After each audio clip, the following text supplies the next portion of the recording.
to, let's just do this, okay?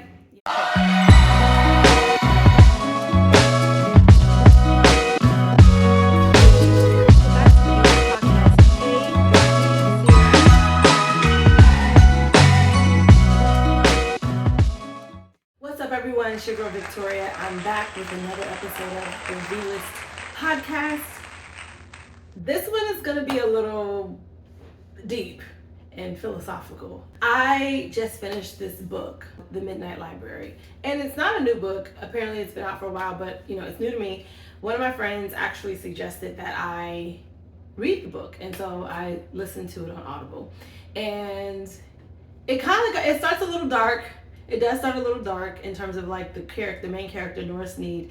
She has this suicide attempt, basically. So if you are sensitive to, the subject of like mental health or suicide, or have suicidal ideation or thoughts, or even like situational depression, things of that nature, this book could be a little triggering for you. But for me, I just got so many gems from it. And granted, it is a fictional story. In many, many ways, it is very relevant to life.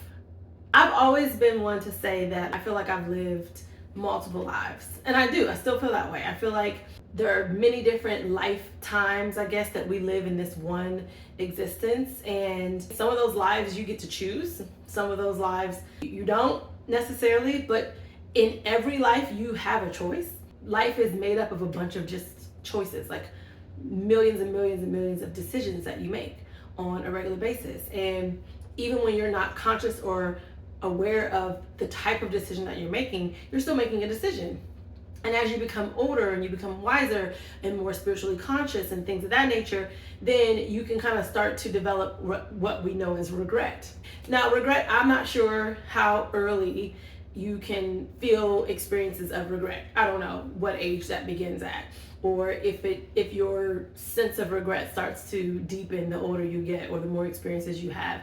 But the more choices you make and the more experiences that you have, and sometimes when the outcome isn't what you maybe hoped for it to be or planned for it to be, or whatever the case may be, sometimes that can develop regret in us. I say this all the time.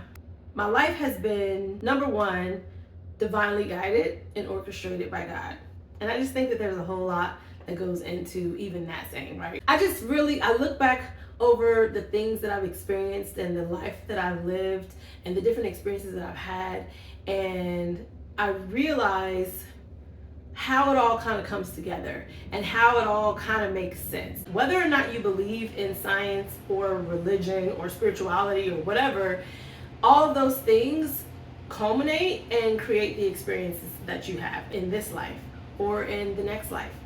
And that right there even can be triggering for some people when they say, well, the next life. There ain't no next life. I know I grew up super religious, so I know that a lot of thought processes around like reincarnation or evolution or just a lot of philosophical thought or ideologies aren't widely accepted in the church per se.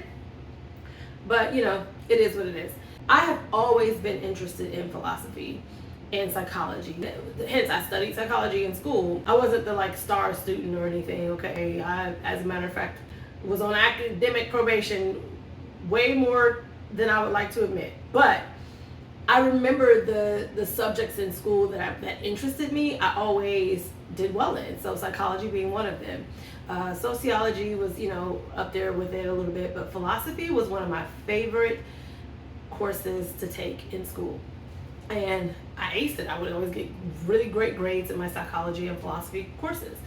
Almost to the point where I considered minoring in philosophy, but because of my upbringing and growing up in such a religious household, I just knew that me picking up that as a minor wouldn't have been accepted. And the older I get, the more it interests me and the more I read about it and study it and try to put things together and have developed this, ideology, I guess, of my own, that everything is interconnected. I am still very much a believer in Christ. For those of you who want to be like, oh, she ain't a Christian, no, relax. I very much believe in, the Bible and Christ, but I also just believe in just all the other philosophical experiences and philosophers that lived, and the theories that they developed I believe in it. I believe it's all connected. So this book just really spoke to me, and maybe it's because of the life that I'm in right now is why it spoke to me. I, as you all know, have been going through this like life upheaval for the past 5 months since December, and even before December, I think too. Everything looks different, and it does cause at times situational depression moments. I'm not a stranger to depression. I have definitely had my bouts of depression. I have, been depressed and severely depressed at multiple periods throughout my life. But one thing I will say is that as depressed as I have been, and maybe even low feelings or worthless feelings or hopeless feelings, one thing I have not, I guess, experienced or battled with are suicidal ideations. I've never considered taking my own life or ending my own life. Now, I have thought about before in my moments of despair or moments of lowness, I have wondered what it would be like, or who would be impacted, or who would care if I no longer existed. And I'm only saying that because as my life has changed, I've never had any one person attached to me that I was necessarily responsible for, or that like I was directly, that I felt would be directly impacted by me no longer existing, if that makes sense. I don't have one person who I feel I should live for, if that makes any sense. I know a lot of people who suffer with suicidal ideation. Sometimes maybe what saves them or is a saving grace for them is that they may have people who are depending on them, or they may feel like, oh, I can't leave my kids behind, or my spouse, or my family, or my best friend, or whatever. And so they sort of find a will to live for these other people. And that sometimes can be a deciding factor. And then in other cases, it's not. Some people just don't see any hope beyond that, and even having those other people isn't enough for them to decide to live. It's an unfortunate thing. It's a sad thing. I've never had those thoughts, even though I don't have anyone per se to live for. I hope that makes sense. I really do. In my low moments, I have had many epiphanies. I have had many aha moments. I have had many moments where I've been able to go within and really understand or seek to understand like the meaning of the period of life that I'm in and what I can gain from it. And whether or not, the ideas that I come up with or the theories that I, create about my own life are true, they work for me. They end up pulling me out of the deepest, darkest, lowest moments of my life that I end up having sometimes. This book just really helped me to view not just life in a different way, but understand a lot of the experiences that I've had in a different way. And I just want to go through some of the quotes in the book that really struck me, some of the passages that really stood out to me, and share them with you all. These are quotes from The Midnight Library by the author. His name is Matt Haig. I believe I'm saying that right. The only way to learn is to live. There's a lot that could be said, more to be said about that statement itself. But I think for me, I've always wanted to find out, what am I learning from this? And I've shared this again on the V list and on my social medias. I'm always looking for, what is the lesson in this? What can I learn from this? Be it a small lesson or a big lesson, a life lesson, or just an immediate lesson or something I need to know right in that moment. I'm always seeking, what was the lesson? What did I learn? What was the reason? And even though sometimes a lot of lessons may seem unnecessary, you have to still be grateful for them, because it's like, well, you're living. So as long as you're living, you're going to learn. But the only way to learn is to live.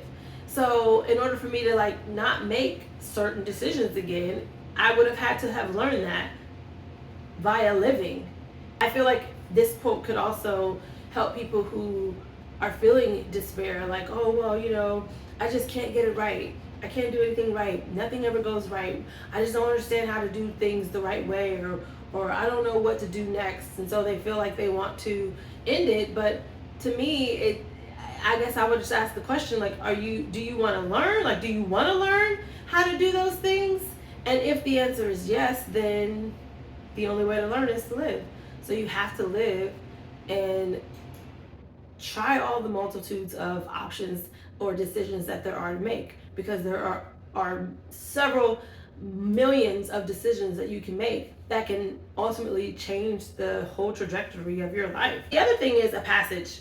What we consider to be the most successful route for us to take actually isn't.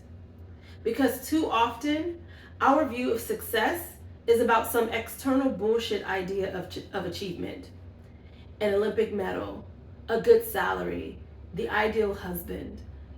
And we all have these metrics that we try and reach, when really, success isn't something you measure, and life isn't a race that you can win. Success is a delusion. That stood out to me because of where I am currently. I had been having thoughts that my current life, the current existence that I have, isn't successful. And I had to think to myself, like, what does that even mean, Victoria? What does that even mean? My life looks different than it looked 6 months ago? Yeah. Because I don't have the same job title, because I'm not making the same money, because I don't have, I haven't materialized like a relationship that I want, or I haven't, moved forward in a certain career path that I want.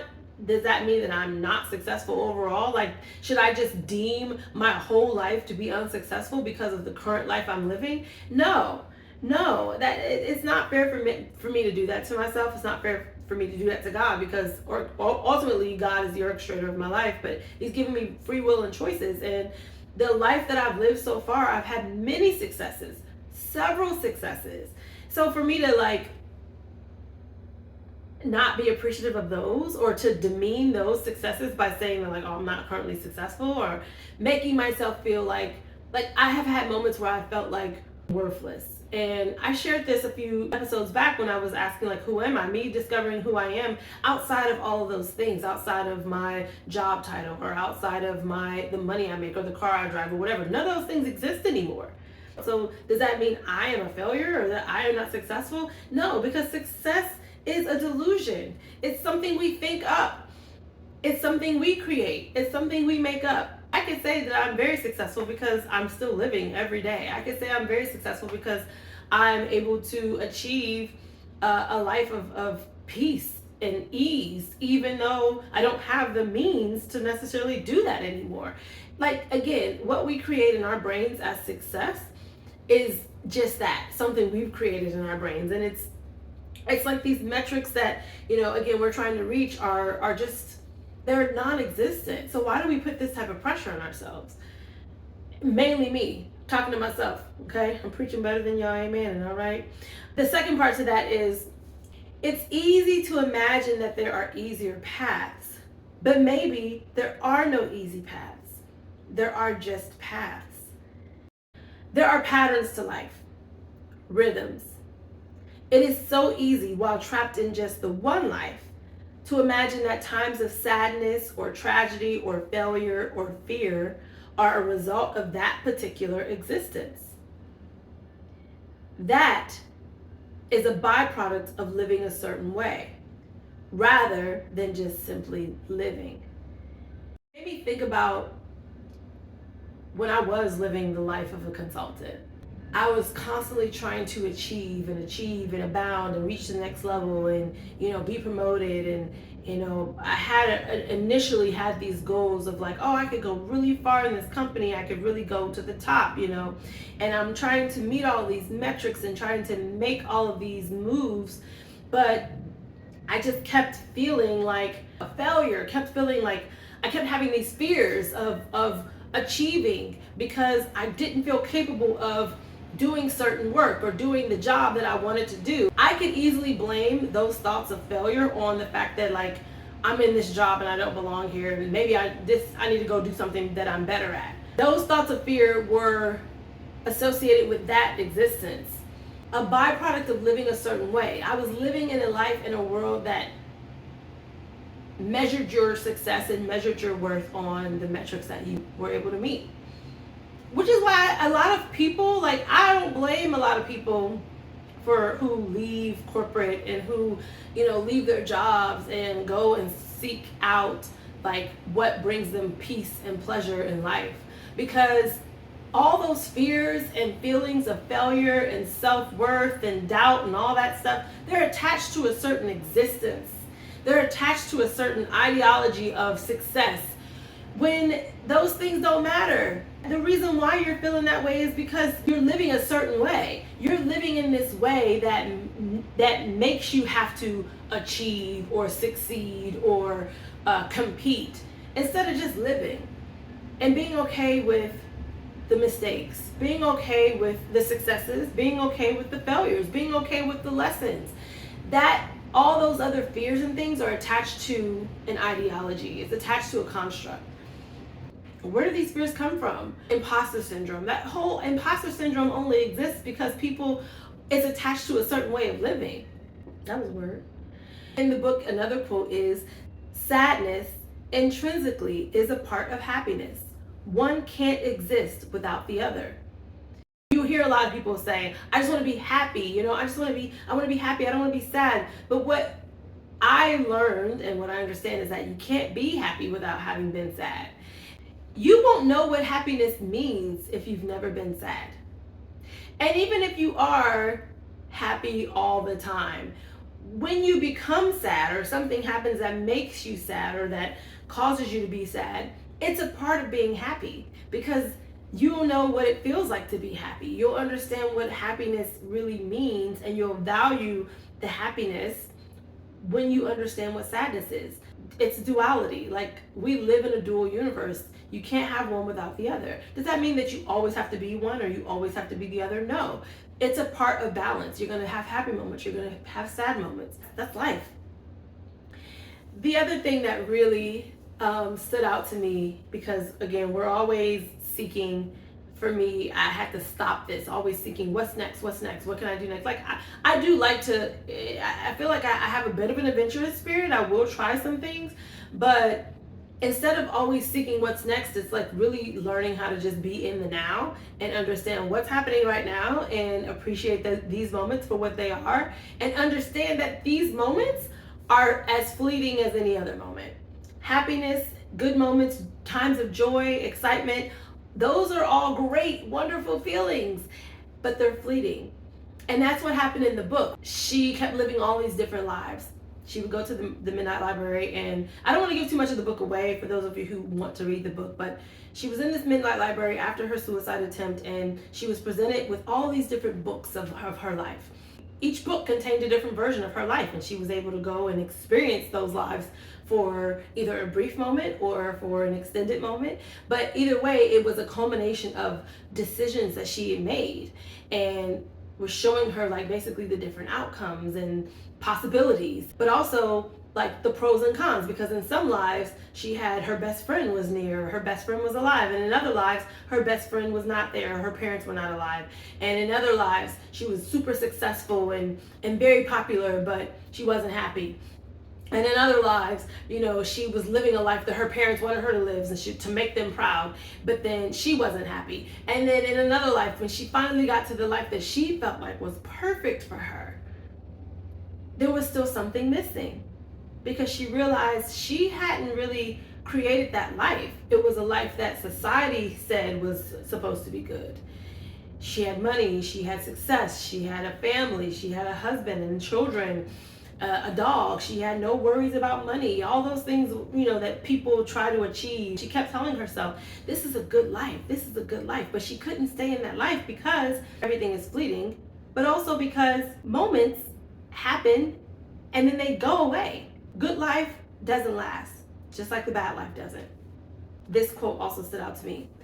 You don't have to enjoy every aspect of each life to keep having the option of experiencing them.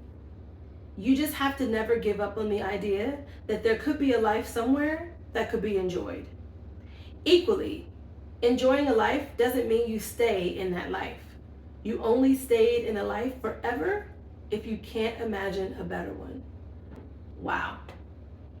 That one spoke to me, because while she was in that life, she was experiencing the joys of that life.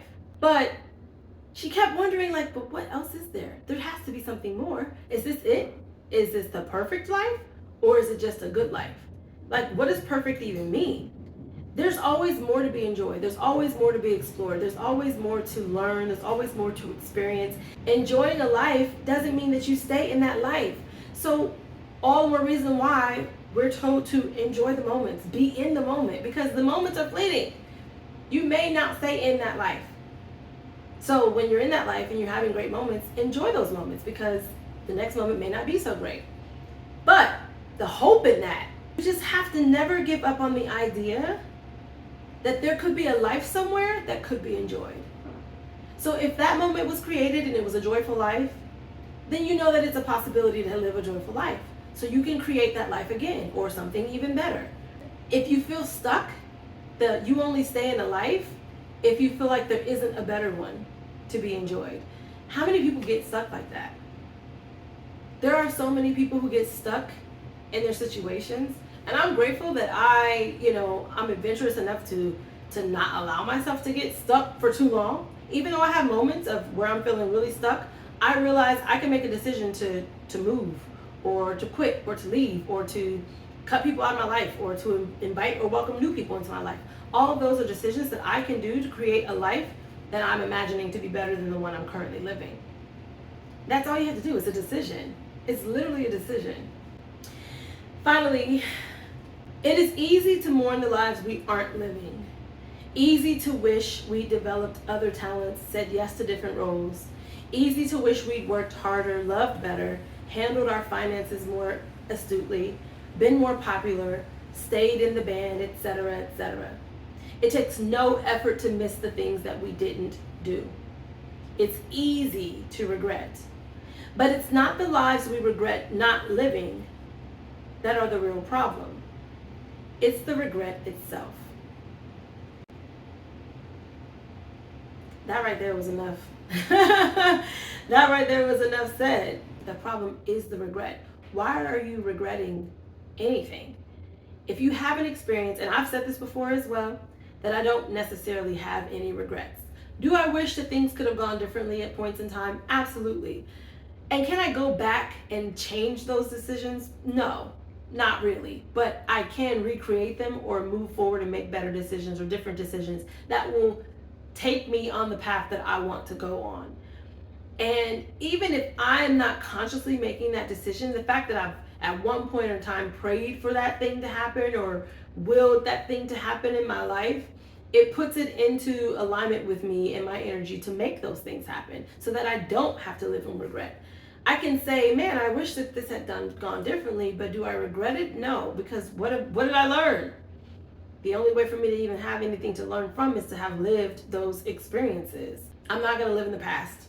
I can't go back and fix those things. I can only move forward and make different decisions, because now I have the knowledge and the experience to understand what happens when I make certain decisions.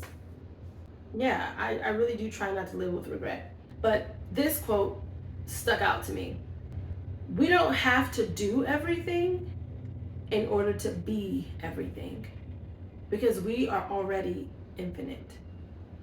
This quote really was a reminder to me that those feelings of worthiness and feeling like, what do I have to offer, or what does my life mean at this point?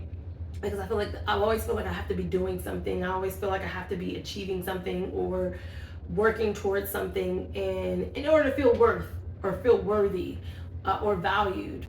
I do feel a lot of times that I'm infinite and that I have infinite possibilities and that I have infinite options. But the problem is I always feel like I have to be doing those things in order for it to be of value. But that's not true. Everything that I want, desire, need is already in me. I'm already infinite. I'm already everything. I don't have to do everything to be everything.